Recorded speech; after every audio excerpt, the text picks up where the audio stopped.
Son las 7:48 y tenemos la satisfacción de recibir aquí en RPP al economista Alonso Segura, quien fue ministro de Economía, y a quien queremos preguntarle cuál es la importancia, más allá del campo específico de las AFP, que este nuevo episodio de conflicto entre el Ejecutivo y el Parlamento ha puesto de manifiesto hoy a propósito de la ley aprobada por insistencia sobre los retiros de AFP. Explíquenos de qué es lo que está en juego y de qué montos estamos hablando. Sí, bueno, antes que nada, muchas gracias por la invitación, Fernando. Por favor. Bueno, es la tercera ley de retiro que se ha implementado en el último poco menos de un año. Y lo que ha planteado el Congreso en esta oportunidad es que básicamente cualquier afiliado de AFP pueda retirar hasta 4 ITs, hasta 17.600 soles. ¿Okay? El Ejecutivo lo observó porque considera que ya no es necesario, pero tomaron algunas recomendaciones, pero básicamente han insistido y proceden con este nuevo retiro. La implicancia es, digamos, cerca de potencialmente 45.000 millones de soles de retiro de las AFPs. 45.000 millones de soles. Potencial, más o menos, potencialmente, o sea, digamos, una cuarta cerca parte, de 30%. Es una cuarta parte de nuestro presupuesto. Sí, digamos, aproximadamente, pero no son fondos públicos, son fondos privados, sí, ¿no? Pero para que tengan una idea de la escala, ¿no? Y ya sumados a los 2 retiros anteriores, tendríamos que habría quizás esas cifras que la confirme la Superintendencia de Bancas o la Asociación de AFPs, pero probablemente hasta quizás 5 millones de personas que ya no tendrían una pensión, ¿de acuerdo? Recordemos que antes hubo otro retiro de 4 UITs y antes hubo otro retiro de hasta 3 UITs y en algunos casos el 25% del fondo, ¿no? Entonces, son retiro tras retiro tras retiro, sobre pretexto, digamos, en verdad, porque es un pretexto de la pandemia, evidentemente pagar necesidades, pero los fondos previsionales son justamente para proteger a estas personas en la situación de, digamos, cuando estén en la vejez y ya no generan renta, ¿no? Por eso es que los fondos son intangibles. Y el Ejecutivo correctamente ha señalado que esta medida sería inconstitucional porque afecta la intangibilidad de fondos, ¿no? De pensiones. Entonces esa es la situación. Entonces nuevamente el Congreso, que va por medidas antitécnicas, muy probablemente inconstitucionales, y que generan una serie de problemas para los propios afiliados cuando se jubilen, pero también por los montos que hablamos. Ves cómo este tipo de cambio está subiendo, hay mucha incertidumbre sobre el futuro del país. Forzar retiros de esta manera por cifras tan grandes también complica, genera ventas de activos masivas, etcétera, ¿no? Pero es poco recomendable. Y no es la única, ¿no? Hay otra que han aprobado también estos días, que es la ley de negociación colectiva, también contra la opinión del Ejecutivo, y que también es flagrantemente inconstitucional, ¿no? Y esa sí genera impacto en el presupuesto. Explíquenos, por favor, esos fondos, 45.000 millones de soles, nos dice usted que se calcula, ¿cómo se vienen usando? Y si se entregan a quienes han cotizado, ¿qué es lo que se dejaría de poder hacer? Sí, esos fondos están invertidos a nombre de los afiliados por las AFPs en activos, tanto peruanos como en el exterior, y generan rentas y crecen, generan un valor en el futuro mayor que si los tuvieran invertidos muy probablemente por su cuenta, ¿no? ¿Qué van a poder hacer con esos activos? Bueno, al retirarlo el afiliado puede hacer lo que quiera con ellos, ¿no? El tema es que en sistemas de pensiones o fondos de pensiones en general, por algo son obligatorios en todo el mundo, porque siempre todos vamos a necesitar necesidades inmediatas, y no todos somos, digamos, buenos administradores de recursos de largo plazo. Entonces, al final lo que va a ocurrir es que en muchos casos eso ocurrió con retiros del pasado, el 95.5, por ejemplo, el año 2015, el año 2016, me parece, que hubo un estudio que mostró que al final muchos afiliados habían perdido su dinero, no sabían qué hacer con él y no lo podían rentabilizar, ¿no? Entonces terminan siendo los principales afectados, ¿no? Pero por la magnitud genera pues un desequilibrio en el mercado de capitales local, etcétera, en tipo de cambio en el Perú en este momento, ¿no? Como dije, no es la única medida, ya va una tras otra del Congreso de la República.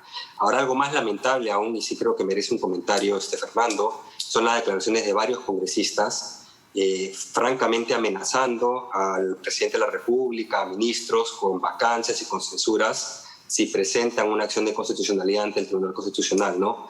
Que es un recurso legal que tiene, ¿no? Entonces no están ni siquiera respetando el balance de poderes y no respetan ni siquiera la legalidad. Obviamente no lo hacen para aprobar leyes inconstitucionales, pero ya pasar a amenazar y decir que si presentan una acción de constitucionalidad van a ver si lo vacan, si lo censuran, francamente ya deberían pasarlos a comité y hay que sancionarlos. Eso no puede ser ya. Difícil que se sancionen a sí mismos. Hemos visto cuán indulgentes pueden ser consigo mismos. Me parece difícil que sobre estos temas, sobre todo dado de que creen hablar en nombre del pueblo, porque el argumento para que el Ejecutivo no pueda hacer lo que es su facultad, presentar una demanda ante el TC, es que es una ley del pueblo. Y eso lo deciden quienes la han votado, ¿no? O sea, acá... Sí, es la ley de la selva para ellos. Hago lo que quiero. En varias leyes del Congreso ya han sido declaradas inconstitucionales y francamente saben que es inconstitucional. Por eso es que están haciendo la amenaza, porque saben que el Congreso podría declarar inconstitucional. Ahora, hay un problema, igual si el Ejecutivo la manda al TC, y es que por los plazos cortos que ponen, el Congreso podría determinar algo que ya ocurrió, o sea, ya retiraron, ¿no? Pero, como dije, no tienen ningún respeto por la legalidad en el país, por la institucionalidad, por nada, ¿no? Y menos por las personas, ¿no? Porque al final sí les dan, digamos, recursos hoy día, pero en el futuro no van a tener cómo sostenerse en la jubilación. Y estamos hablando de millones de peruanos. Entonces generan un problema también al resto, digamos, del país, porque estos son muchos, vamos a tener millones de personas que van a depender de pensiones no contributivas, van a estar en situación de indigencia, pobreza. Entonces son medidas cortoplacistas, sin ningún tipo de sustento, sobre todo que este es el tercer retiro. O sea, ni siquiera es el primero, es el tercero. Sí, no. Sí, ahora bien, es posible que algunas de las personas que impulsan estas leyes o que votan a favor tienen en mente un cambio del modelo. Hemos hablado sobre ese tema con el ingeniero Salomón Lerner hace unos minutos y él cree que hay que escuchar una demanda generalizada de cambios. Y yo le he preguntado qué le parecía a él que debe ser cambiado en el modelo y hizo algunas precisiones. Si se plantea esa pregunta a usted, eso desborda por naturalmente el campo de las AFPs, ¿qué cambios haría usted si volviera a ser ministro de Economía para poder satisfacer a lo razonable que haya en la demanda de cambios en nuestro sistema económico?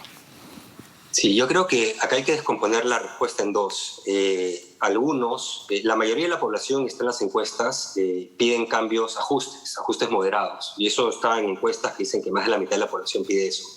Es una minoría la que pide pues, cambios radicales o sustanciales, ¿no? Y hay que descomponer además eso en dos. Algunos creen que cambio en el modelo significa cambio constitucional, que es tu regla, su sombrilla. Y la verdad es que gran parte de las cosas que la población reclama no requieren un cambio constitucional. Uno. Dos, ¿qué es lo que haría yo? Continuar con esa agenda de lograr políticas públicas, introducir políticas públicas que generen, digamos, una mayor inclusión social, una mayor inclusión productiva, y todas esas medidas no requieren cambio constitucional. Es decir, tenemos que fijarnos qué hacer para apoyar a la pyme, por ejemplo. ¿Qué hacer para que la seguridad social tenga mayor cobertura, pero dentro de un marco de sostenibilidad fiscal? ¿Qué debemos hacer, por ejemplo, para mejorar el capital humano? ¿Cómo invertir inteligentemente en salud y en educación? Todo parte también de que tengamos una caja pública mayor. ¿Cómo hacer para poder elevar la presión tributaria de manera de poder prestar mayores servicios públicos, bienes y servicios públicos a la población? Pero todo esto, mayor desarrollo territorial más articulado. Por ejemplo, ahora andan diciendo repartamos el canon así libremente a los pobladores de las distintas regiones. La solución no es esa, es una solución facilista. La solución es, en realidad, trabajemos en que haya una mejor planificación de infraestructura pública, que entremos con combos de proyectos en los distintos territorios, con prioridades de proyectos. Entonces, lo que se tiene que hacer es realmente hacer que el Estado sea más eficiente en esta prestación de bienes y servicios públicos. Ciertamente se tiene que buscar soluciones, pero las soluciones facilistas, es decir, cambiemos todo, cambiar la regla del juego, ¿no? Sí, quisiera preguntarle, no nada, antes de que nos vence el tiempo, estuvo esta mañana en ampliación de noticias de RPP el presidente de la Sociedad Nacional de Industrias, ingeniero Ricardo Márquez, presentó un comunicado de micro y pequeñas empresas, dijo que representa más de varios millones de microempresarios en el Perú. Y uno de los temas de ese comunicado es que se ha permitido la constitución de oligopolios en varios sectores productivos. ¿Está usted de acuerdo con que eso caracteriza nuestra economía y que se ha priorizado la rentabilidad de algunas grandes empresas y no la libre competencia? No totalmente. Lo que tiene que entenderse es, yo sí creo por un lado que hay que fortalecer la regulación pública. Creo que los reguladores en ciertos sectores económicos se han venido debilitando a lo largo del tiempo y no han sido lo eficaces que deberían ser. ¿Y por qué digo esto? Porque en realidad hay ciertos sectores en que la economía peruana es relativamente pequeña y es natural que se oligopolicen. Eso va a ocurrir. Tú no puedes tener, pues, 10 administradores de fondos de pensiones. No puedes tener de repente 100 bancos, ¿de acuerdo? Entonces, lo que tienes que asegurar es que la regulación pública sea adecuada para proteger a los consumidores. Ese es el camino que se tiene que buscar. Y cuando haya comportamientos indebidos o concentración indebida, efectivamente la combate. Siempre ha existido el Indecopi para combatir estas prácticas anticompetitivas ex post. Ahora tenemos una ley de fusiones que tiene que implementarse para tratar de ver qué requisitos se tienen para aprobar concentraciones ex ante, que es antes de que se den. Entonces, los instrumentos existen nuevamente. Lo que tenemos que mejorar es la forma como se gestiona, ¿no? Exacto. De acuerdo. Y si hay que hacer algún ajuste, que se haga, pero hay que entender también, Fernando, es importante, que hay sectores económicos que son monopolios, oligopolios sobre todo naturales.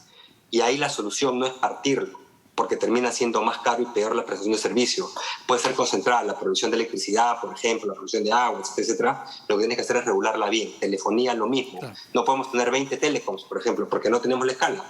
Pero tienes que asegurar que la regulación sea buena. De acuerdo. Muchas gracias por su tiempo y por sus explicaciones, Alonso Segura. Recuerdo que usted ha sido ministro de Economía, ahora es profesor investigador en la Universidad Católica. Muchas gracias y muy buenas noches.